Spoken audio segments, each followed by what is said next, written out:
So why did you bring your mother, Anna, at our place without even asking me about it? Because if she continues to live at that house, my mom would have no place for her and she would just suffocate. How long are you planning to have Anna stay here at our place? Oh, I don't know. Maybe until everything calms down, I guess. I wanted to question my husband, Sam, further about what he meant when he said that. But more than that, I was just disappointed by how my husband was really overprotective about his own mother, or rather, how he acted like a mama's boy. My name is Tia, and I am 30 years old, working in a company. I married my husband, Sam, and it has been 3 years now since we got married. My husband and I do not have any kids yet at the moment, and both of us are working. I am better at doing most of the house chores than my husband, so I basically do all the cleaning and cooking around the house. But when there were days where I had to work overtime and had to work really late, my husband will cook very simple meals for me, and on weekends he would clean the shower, bath, and toilet. So I believe that we have a reasonably well-balanced life as a married couple. But recently, there has been a slight change in our everyday life. That is that my husband has been visiting his parents' place a lot more frequently than before. The reason for this is probably due to my husband's father, who had passed away about 6 months ago. My father-in-law, Jack, and my mother-in-law, Anna, used to live together in their house. But when Jack passed away and Anna was left all alone, my husband's brother, Cameron, and his wife, Susan, began living with Anna. But unfortunately, ever since they started living together, it seems that Anna, Cameron, and Susan are not getting along very well. So, my husband has been visiting over, going to their place to be their mediator, and standing in between them as they fight with each other frequently. At first, I think that both Cameron and Susan were doing reasonably well living together with Anna. Anna was really depressed at the time when Jack suddenly passed away and left her, and she definitely needed someone's support right away. Even I took some time out of my work schedule to visit Anna at her house to support her for a little while. But thanks to the efforts made by Cameron and Susan, Anna had gradually regained her health and became more positive. And I remember that we were all saying to each other how relieved we all were because of that. So, when Anna got much better, an unexpected incident struck Cameron and Susan. The incident involved Cameron and Susan's daughter, Sarah, who was a grandchild for Anna.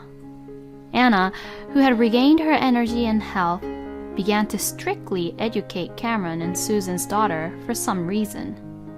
Cameron and Susan's daughter was only 3 years old, but Anna keeps on strictly telling her things like, "You don't know how to hold the spoon properly," or yelling, "You better eat all the vegetables," to Sarah. And if she didn't finish her meal completely, Anna would have Sarah continue to sit by the table and not allow her to do anything else, and just educated her very strictly in a really old-fashioned way.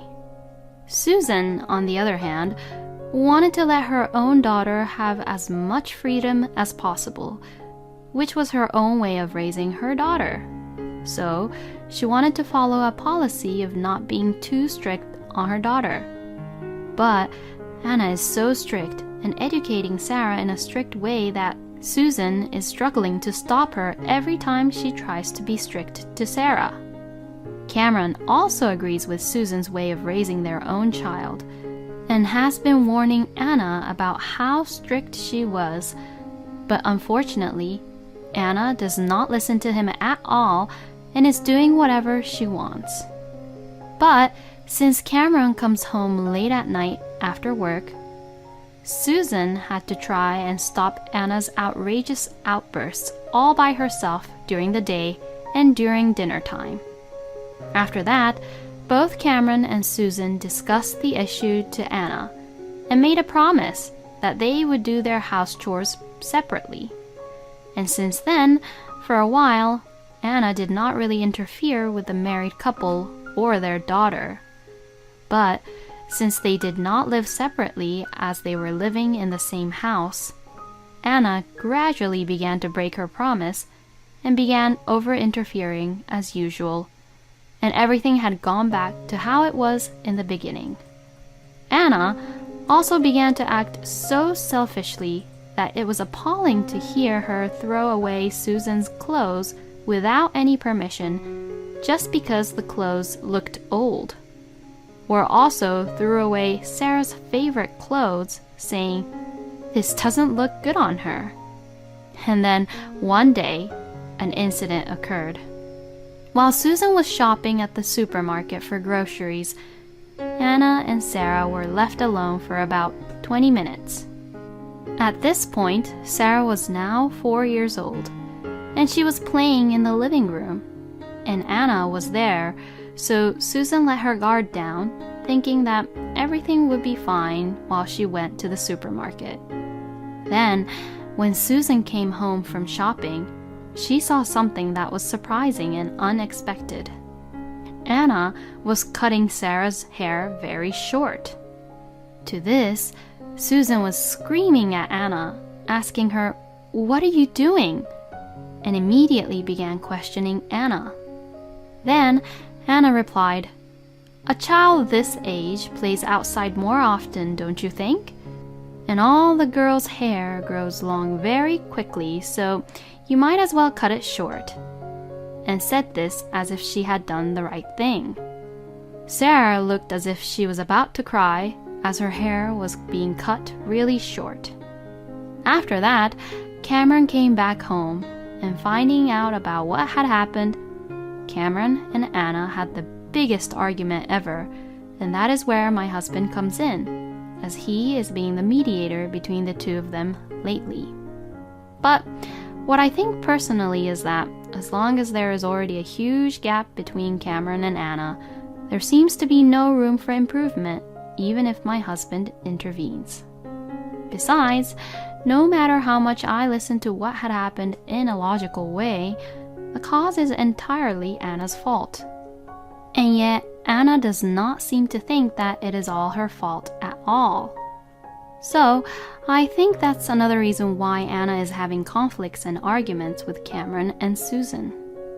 I said to my husband, "If you are going to hold the line between Anna and Cameron, I think you need to make sure that Anna is aware of what is wrong." But to this, he replied saying, "No, it's not my mom's fault. She's doing the right thing." And my husband was completely on Anna's side and agreeing with what she had done. Hearing what Sam had to say, I really questioned if he was the right mediator for Anna, Cameron, and Susan. I contacted Susan because I was concerned about whether Sam was functioning properly as a mediator, although there were days when he made frequent trips to their house and even stayed overnight. Then to this, Susan replied, "To be honest, the gap between us got even more worse since Sam got involved here." Oh, I knew it.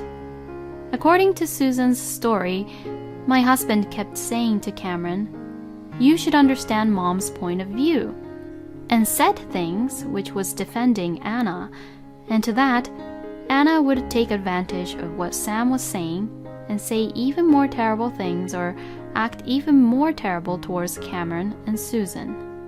Since then, Cameron got tired of Anna and Sam and is completely unwilling to deal with them, and now Cameron and Susan is making preparations to leave the house. Hearing this story, I apologized to Susan about my husband. To that, Susan said, "Well, this would have happened sooner or later. and did not blame my husband for making things worse, even though it was his fault. That night, I arrived home after work and waited for my husband to come home so that I could teach him a lesson for what he had done.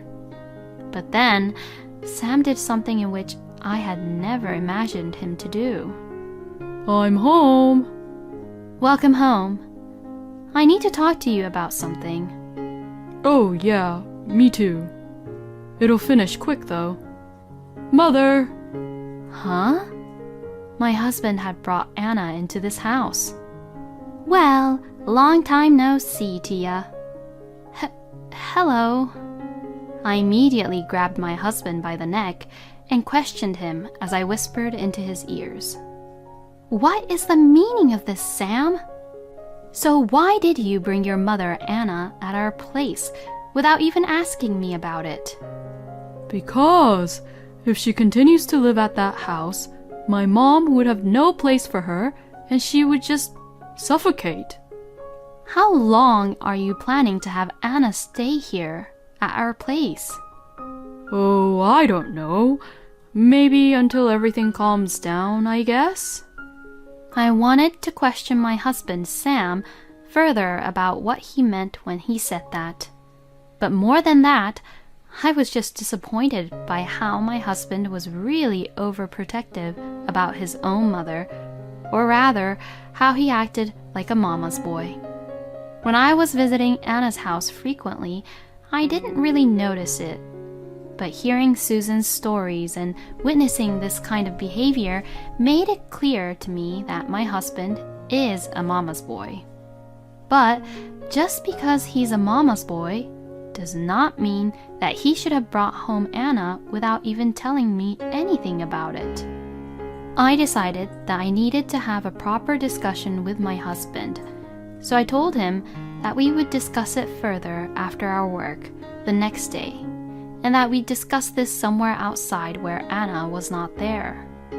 I even sent him the address of a coffee shop during my lunch break and told him to meet me after work. But my husband did not show up even after waiting for him about an hour. I even sent a text message to him, but he did not respond at all. So I had no choice but to go home. And when I went back home, my husband was at home already, happily eating dinner with his mother. Oh, welcome home, Tia. My mom made some fried chicken and pasta tonight. They're really delicious, so you should hurry up and eat too, Tia. I couldn't stop being irritated and frustrated at Sam. Then, while Anna was gone to the bathroom, I quickly began questioning my husband. We promised that we'd discuss about your mother today, right? So why didn't you come to the coffee shop? Well, because my mom said that she was going to make fried chicken and pasta today. Besides, there's nothing much to discuss about my mother, is there? Ha! There is so much to talk about. Like about what had happened to Cameron and Susan, and how long you're going to have Anna here. There was so much that I wanted to say to Sam, but the discussion was interrupted since Anna had returned back to her seat from the bathroom. And a few days later, when I tried to discuss it with my husband, he brushed it off, and it seemed like Anna would not be leaving either anytime soon. I was getting really irritated and frustrated by this point that I could no longer concentrate on my work or focus on my house chores. So I took a paid leave from work for one day. I felt restless at home, so I went shopping for the first time in a while, went to a coffee shop which I had been wanting to visit, and relaxed as much as I could. I went out in the morning and came home around 2 p.m., and no one was home, and it was too early to cook dinner, so I began to lay down on the living room couch and watched the TV. Then suddenly, the doorbell rang. I wondered who it was, and when I opened the door, I saw the delivery man. And there were several huge cardboard boxes next to him. I thought that this was strange since neither my husband or I ordered anything that huge, So I looked at the invoice and saw that they were all addressed to Anna, and that the sender was my husband. And this was when I finally realized what was happening. My husband was going to completely take Anna in with him and live with her here. Once I began to think that and connect the dots, I felt all these affectionate feelings I had for my husband disappear. I had been trying to think of a way to make everyone happy, Anna, Sam, and Cameron, and Susan, but I had realized that there was no way that everyone can be happy. And I also learned how selfish and irredeemable my husband is, and how hopeless the situation was. That day, my husband was still hanging around and being with Anna most of the time, and came home after having dinner with her. Then, the next day, when I saw him at the dinner table, my husband said, "Oh, by the way, my mom's packages will be arriving around today, so please take care of it." To this, I replied back saying, "Oh, those packages. I sent them back." And my husband replied angrily saying, "What?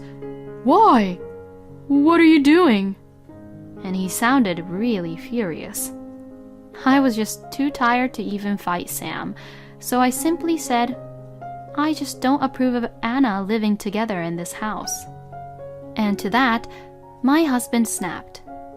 "You've got to be kidding. If that's the case, then you better get out of here," saying really stupid things.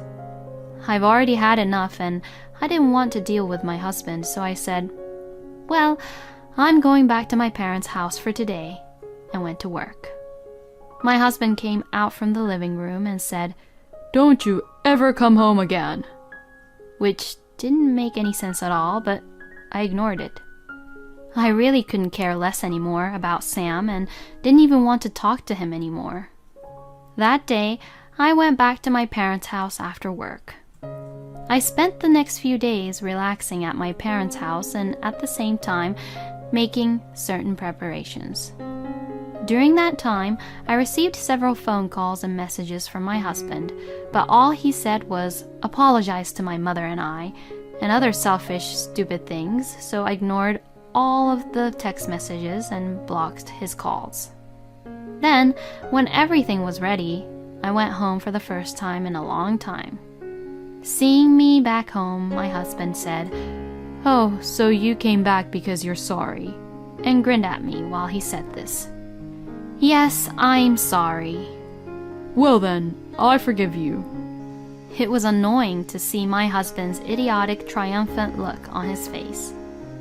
Oh, please, don't get me wrong.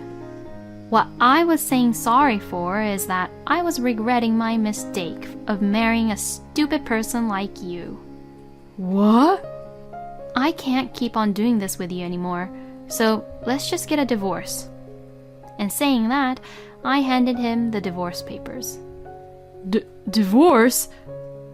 Are you being serious? My husband was surprised, but when he realized that I was being dead serious, he said, Fine. Have it your way. I'll divorce you. And signed the divorce papers. Get all your stuff together and get the hell out of here. I couldn't really believe he was still saying these things like that. So, I showed my husband a document, as he was misunderstanding a lot. What the hell is this? It's the contract for this room. Oh, Sam, did you even forget that my parents are the ones who own this apartment room? Then I saw my husband's face turn completely pale.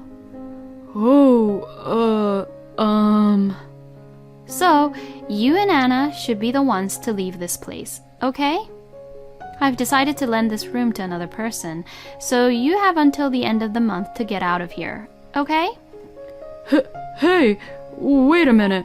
Let's just discuss this properly. Excuse me? What the hell are you saying? You're the one who's been refusing to discuss about everything I've been trying to discuss with you about all along, weren't you? Yes, that's right, but... Finally, at this point, it seems that my husband understood the importance of the situation. Anyways, just pack up your stuff and go back to Anna's house with her, okay? No, I can't. Actually, According to my husband's story, Anna's house had already been put up for sale. Cameron and Susan had already moved out of the house, so my husband and Anna came to the stupid conclusion that since Cameron and Susan left, Sam and Anna would just sell the house and use that money for Anna's retirement funds and live here instead. Hearing what had happened, I was just too stunned and speechless about how stupid Sam and Anna was being. Anywho, just get out quickly, okay? If you both won't leave, I'll call the police on you. My husband had a look of despair on his face, and he looked really hopeless. I ignored him and just packed my bags and left the house. After that, I heard that Anna and Sam had rented a reasonably priced apartment for them to live in together. But my ex-husband's salary alone did not allow the two of them to live in such a nice room, and the room was much downgraded from the one they had been living in. So Anna constantly complained about it to him, and because of that, my ex-husband was always irritated and frustrated. As for Cameron and Susan, they took this opportunity to move to the countryside, and they are now living comfortably in a place which is really rich in nature. And as for me, I am enjoying the life all on my own in an apartment for a single person. Recently, I also began to have a cat as my pet, and now I enjoy playing and hanging around with the cat at home every day after work, which helps me relax my mind too. Because of what had happened, I don't want to be in love for a while now, so I'm going to enjoy my life with the cat to the fullest. Thank you for watching until the end. Please subscribe to our channel.